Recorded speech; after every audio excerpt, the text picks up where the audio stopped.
Hello guys, welcome to my channel passion for assistant professor. मैं हूं आपकी दोस्त जो आपके साथ तैयारी करना चाहती है असिस्टेंट प्रोफेसर के एग्ज़ाम के लिए। देखिए, असिस्टेंट प्रोफेसर ये एक ड्रीम जॉब होती है, ये एक ड्रीम करियर होता है हर उस इंसान का जो टीचिंग को लेकर एक अलग ही लाइफ देखता है। मतलब उन स्टूडेंट्स के लिए जो बचपन से तो नहीं कहूँगी, जो अपने टीचर्स को देखते हैं कि ये कितने अच्छे तरीके से पढ़ाते हैं, काश हम भी इनकी जगह पर खड़े होकर आगे पढ़ा सकें। तो अगर किसी ने ये सपना देखा है, किसी ने ये ड्रीम देखा है कि वो कॉलेज में जाके एक लेक्चरार के तौर पर अपनी टीचिंग स्किल्स को दिखा सके, तो आप बहुत अच्छी साइड, बहुत अच्छी ड्रीम को देख रहे हैं। और प्लीज़ प्लीज़ ये मत सोचेगा कि ये जो चैनल है वो आपको असिस्टेंट प्रोफेसर के लिए बड़े बड़े सपने दिखाएगा और फिर आप जो भी छोटा मोटा कंटेंट है वो आपको दिखाएगा और अपना टाइम वेस्ट करेगा। देखिए, ये चैनल मेरे लिए भी एक ऐसा है कि मैं भी असिस्टेंट प्रोफेसर की तैयारी कर रही हूँ और मेरे जैसे पता नहीं कितने लोग होंगे जो असिस्टेंट प्रोफेसर बनना चाहते हैं, बट या तो अभी उन्हें चांस नहीं बना है या उन्हें प्रॉपर गाइडेंस नहीं मिली है कि असिस्टेंट प्रोफेसर की तैयारी कैसे की जाए।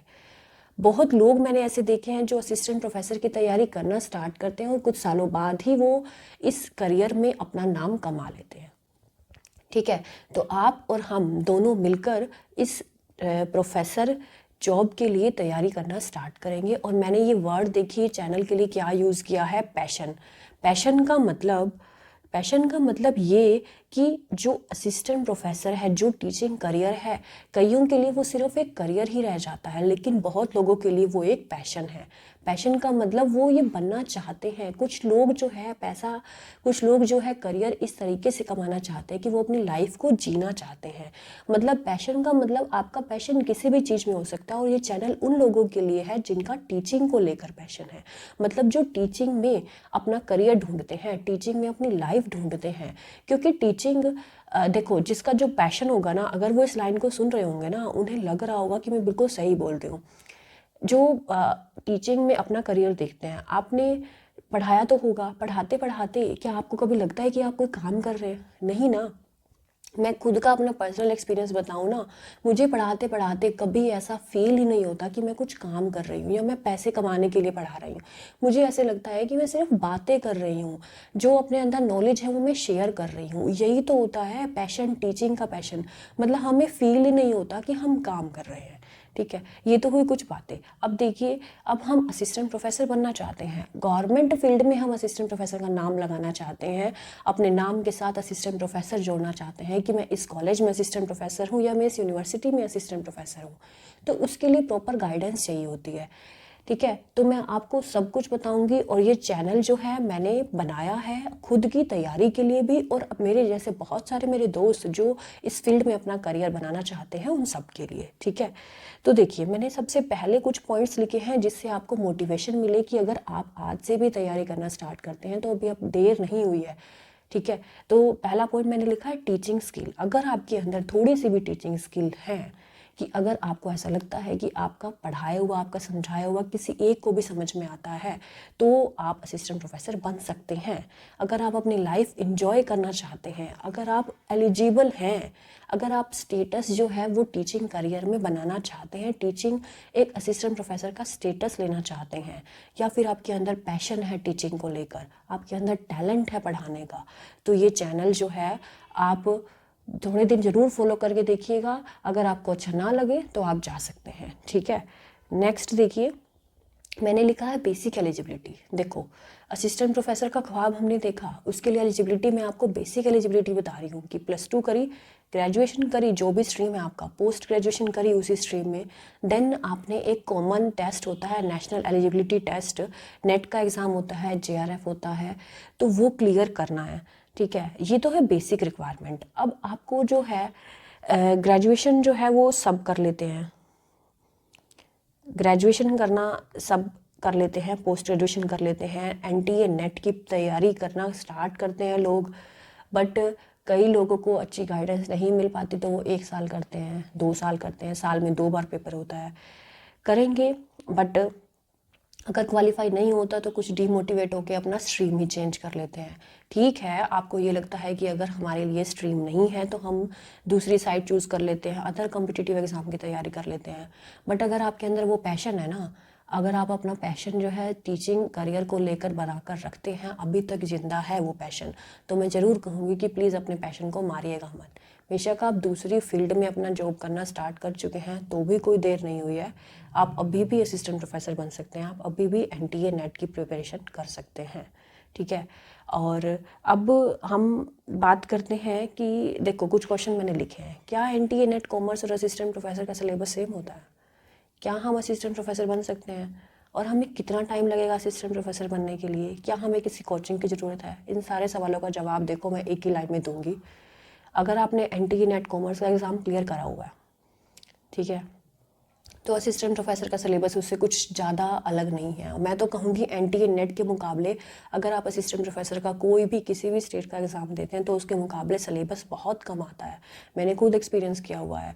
NTA नेट का जो पेपर होता है और असिस्टेंट प्रोफेसर का पेपर आसान होता है। मतलब नेट का पेपर अगर आपने क्लियर कर लिया तो असिस्टेंट प्रोफेसर का जो एग्ज़ाम है वो क्लियर करना कोई बड़ी डील नहीं है। और अगर आपने अभी तक नेट पे क्वालिफाई नहीं किए तो कोई दिक्कत नहीं है, हम इस चैनल पर जो कॉमर्स के नेट की तैयारी भी स्टार्ट करेंगे, साथ ही असिस्टेंट प्रोफेसर के एग्ज़ाम की तैयारी भी हो जाएगी। ठीक है, can we become assistant professor?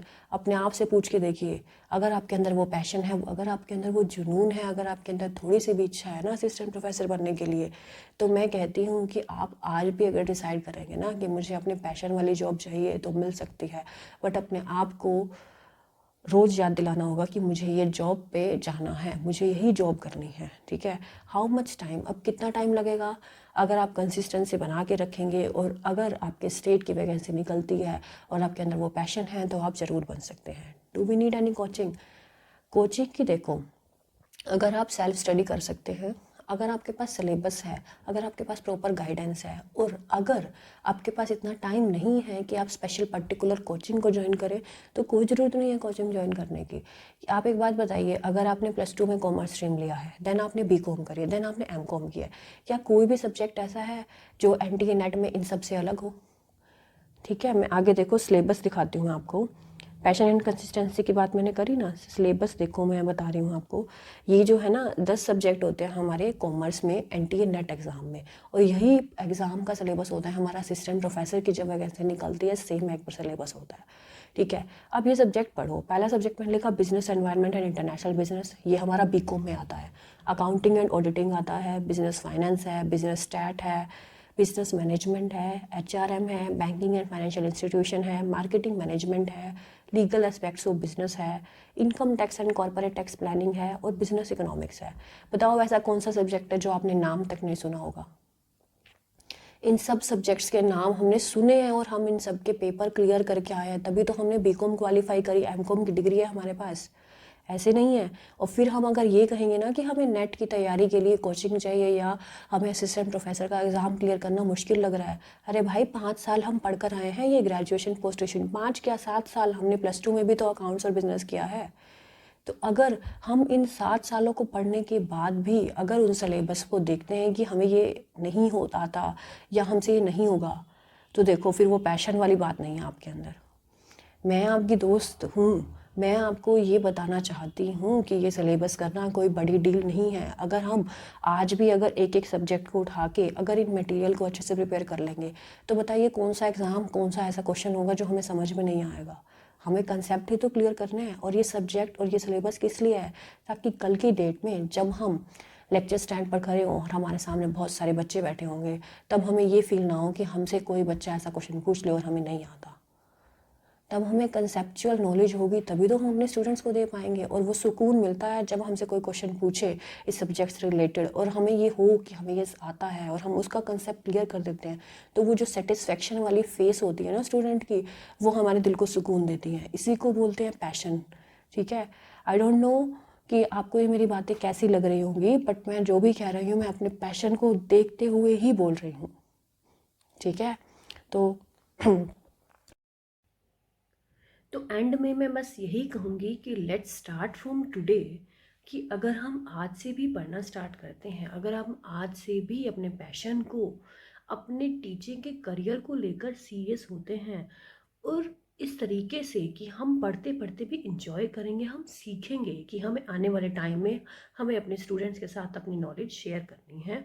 और सिर्फ एक बात आप ध्यान रखिए, रोज़ सुबह मॉर्निंग में आपको ये लाइन याद रखनी है, we can and we will. और डेफिनेटली आप और हम दोनों असिस्टेंट प्रोफेसर जरूर बनेंगे। ठीक है, थैंक यू, बाय बाय।